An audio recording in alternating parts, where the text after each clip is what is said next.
আজকের এই তীব্র কুয়াশাচ্ছন্ন শৈত্যপ্রবাহের দিনে সাধারণত এই এলাকায় গাছগুলোকে খুবই প্রাণবন্ত লাগে। এর আগে আমি অনেকগুলো শর্ট ভিডিও করছি এখানে, কিন্তু আজকে সবই যেন ডাল, গ্লুমি। আজকে এখন বাজে প্রায় 1টা 20।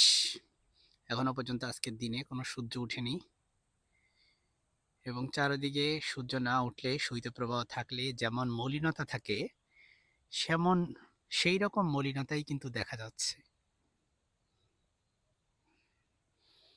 তবে এই মলিনতার মধ্যেও একটা অদ্ভুত সৌন্দর্য আছে। যদিও আমি পুরোপুরিভাবে নিজেকে কান টান সব ঢেকে বের হইছি, কারণ প্রচণ্ড ঠান্ডা, বিশেষ করে বাতাসটা। সেজন্য আমার খুব একটা ঠান্ডা লাগছে না। দেখেন কতটা চমৎকার, চারদিকে গাছগাছালি দিয়ে ভরা, কিন্তু আসলে আজকে শৈত্যপ্রবাহের কারণে সৌন্দর্যটা ধরা দিচ্ছে না ঠিক মতো।